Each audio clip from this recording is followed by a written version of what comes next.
Well, as you know, the left has tried its best to ignore my film, What is a Woman, even as it has dominated the conversation, become the most popular streaming movie in the country this month, according to Rotten Tomatoes.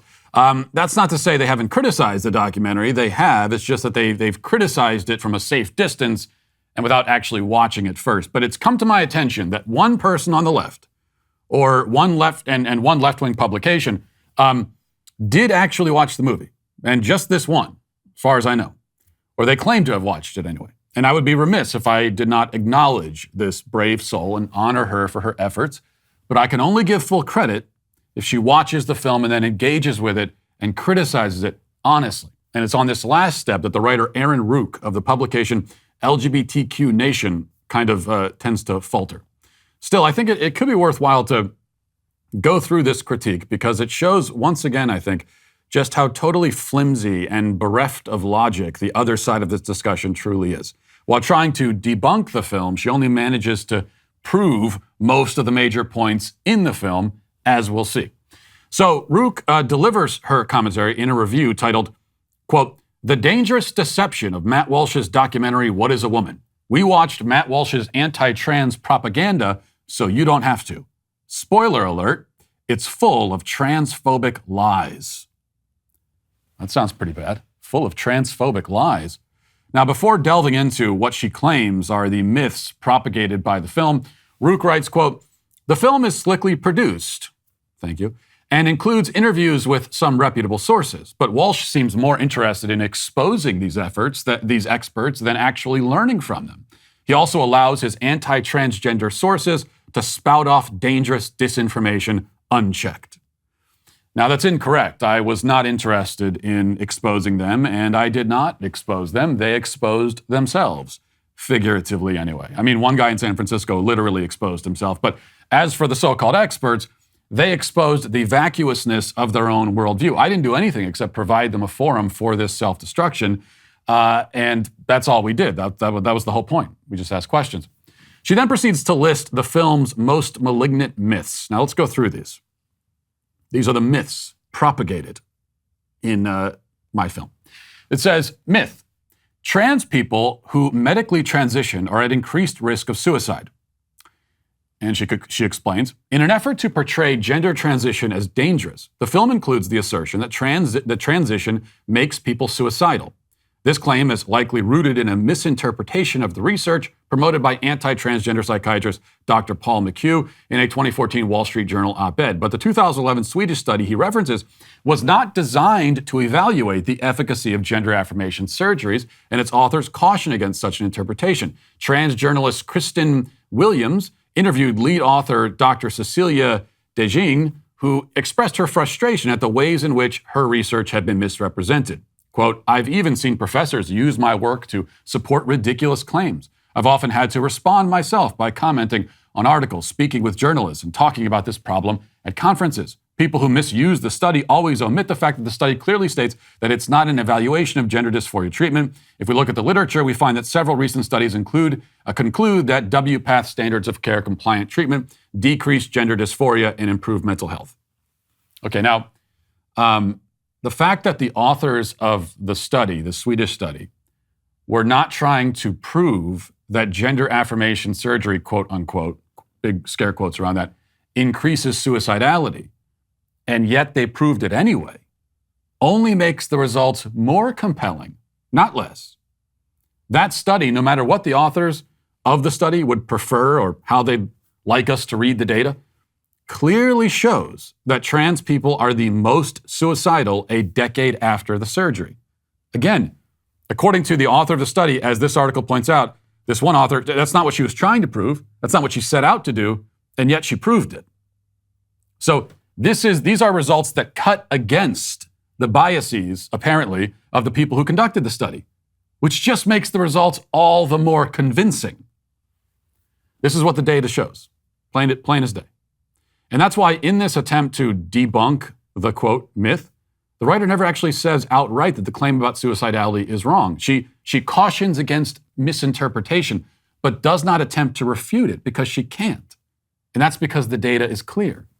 In fact, every study that's ever been done by anyone, anywhere, shows that trans people, pre-op, post-op, no-op, affirmed, unaffirmed, no matter what, have suicide rates significantly higher than the general population. This clearly indicates that there is something deeper going on inside the mind, that it's a problem in the mind, which is why surgeries can't fix it. And as this study shows, don't fix it. Notice what else our friend Erin doesn't do? She doesn't provide any contrary evidence at all. This is a theme that will continue throughout the article. And it continues with any attempt to debunk my movie or to debunk any of the arguments that we make on the anti-gender ideology side. They never present any evidence to prove their assertion. She debunks the claims in my film without really refuting them and without providing any evidence to support her position. So kind of a rough start, but let's see if things maybe get a little bit better. Continuing, it says, quote, myth, gender-affirming surgeries are experimental and dangerous. She explains, some of the worst fear-mongering comes from transgender man Scott Nugent, who is on a crusade against medical transition for youth. In the film, Nugent says that gender-affirming surgery comes with a 67% complication risk and shows the scar from his phalloplasty-related skin graft for dramatic effect. Phalloplasty, a complex procedure, is not without risk of complications. However, rates are much lower than the 67% Nugent claims and vary depending on the approach taken by the surgeon. A 2017 study found that rates of urethral complications were between 31.5% and 32.8%, depending on the approach. It's also not the most commonly sought transition-related surgery. Transmasculine individuals are much more likely to seek a double mastectomy, aka top surgery, which has a complication rate of about 12%. And many trans people don't seek any surgical interventions, which casts doubt on his claim that for every child convinced to transition, Big Pharma rakes in $1.3 million. Okay. Now, actually, the 67% figure may be vastly understating it, depending on what study you look at, and also depending on how you define complication. But let's just go with her figure, for the sake of argument. She's trying to debunk the myth, quote unquote, that gender-affirming surgeries are experimental and dangerous, and she does so by favorably citing a study that says rates of complication are over 30%. That's extraordinarily high. 30% complication rate? She's taking the very low end of the complication rate, okay? The most generous study she could find, and she still must admit it's a rate at a minimum, at best, of over 30%. And this proves that it's not dangerous? How so? And how in the world could this prove that it's not experimental? She takes refuge in the fact that double mastectomies have only a 12% complication rate, still very high, but she ignores the fact that the primary complication with cutting off a woman's healthy breasts is that you've cut off a woman's healthy breasts. The complication is that you've removed a piece of her body, a piece of her, and you've done it on the theory that it will help her to be a man, even though she can never be a man, and chopping off her breasts will bring her no closer to manhood than she was when she still had them. The fact that there are allegedly only, quote unquote, additional complications in 12% of cases does not rescue you from this fact. It's the surgery itself that's the problem. Even if everything goes perfectly well when you're cutting the breasts off of a woman, you're still cutting her breasts off. And that's the issue. You are removing healthy body parts, and often you're doing this to young girls who would not even be allowed to legally get tattoos because they've been judged too young for it. Finally, it's insisted that many trans people don't get surgeries, which she says casts doubt on the claim that every child who transitions rakes in $1.3 million for Big Pharma. Now, with this rebuttal, the writer is simply pretending, I guess, that hormone pills and puberty blockers don't exist. Because obviously, when we're talking about the money that Big Pharma makes off of all of this, we're primarily talking about the pills and the injections. But, okay, none of that exists, apparently. Okay. Incredible. Now, that concludes, basically, the closest thing to an attempt at a real rebuttal that you'll find in the article, though she does continue listing myths while the debunking efforts get lazier and lazier as she goes along. She addresses the myth in the film that, quote, real transgender people are rare, and she does this by pointing to a UCLA study that claims 0.6% of the population is trans. Now, that would still qualify as rare by any definition of the word rare that I've ever heard, 0.6%. But she then notes that a recent Pew study found that 5% of young people identify as trans. But that doesn't refute anything we say in the film. In fact, we claim in the film that trans identification is skyrocketing among young people. She's agreeing with us, not refuting us. That's our point. Okay, so again, using the numbers presented, 0.6% general population. Fine. That's still insanely high, but fine. What, 0.6%? 5% for people under 30. How in the world do you explain that? Well, our point is that this astronomical rise is due to social contagions and indoctrination. She makes no attempt to address that. Next, she tries to debunk my claim that children can't choose their own gender, and she does that by assuring us that, in fact, it's, quote, widely accepted by pediatric professionals that children can choose their genders. That's it. It's widely accepted, so move on.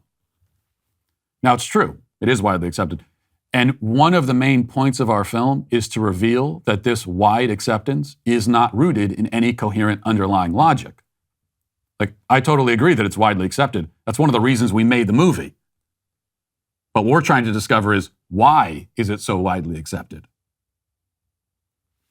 And what we discovered is that it's not widely accepted based on any kind of rational, logical basis, unless you want to talk about profit motive as a rational, logical basis. Finally, she seeks to debunk the myth, quote unquote, that transgender identities are a modern Western invention. And she claims that on this topic, quote, Walsh hasn't done his homework. Well, I literally went to Africa. I mean, it's harder to do more homework than that on something like this. The writer, on the other hand, did much more extensive research by Googling it for 5 seconds. And from her Googling, she learned about Native American Two-Spirit identities and the Hijra in India. And she says that these are examples of non-Western trans identities. The problem is that the Two-Spirit designation was invented by LGBT activists in America in the 90s, so it is itself a modern Western invention. Okay, the Comanche on the Great Plains weren't going around calling themselves Two-Spirit and transgender. Didn't exist. As for the alleged variation in India, the group she refers to are not traditionally seen as trans in the way that we use the term. This is a spiritual concept, often referring to eunuchs who undergo castration rituals. This is not the same as the belief that men can actually be women. Okay, so this is a really important point. To prove that transgenderism is not uniquely modern and Western, you would have to find non-Western cultures where they believe men can actually literally be women and women can literally be men. Not spiritually or figuratively or performatively, but literally. You'd have to find somewhere that believes a pregnant person can be a man, an actual man. And you'd have to prove that this culture had this idea, came up with it on its own, and that it wasn't introduced to them by Westerners. Now, you won't find that because it doesn't exist. I'll just make it easy for you. Not going to find it. It doesn't exist. Just as you won't find any actual rebuttals in this rebuttal or in any other rebuttal of What is a Woman. But she did watch the movie at least. Next time she should probably watch it with her eyes open and the earplugs out. She might actually learn something. Listen, hit that subscribe button right now. Do it right now. I thank you for your compliance. It is somewhat appreciated.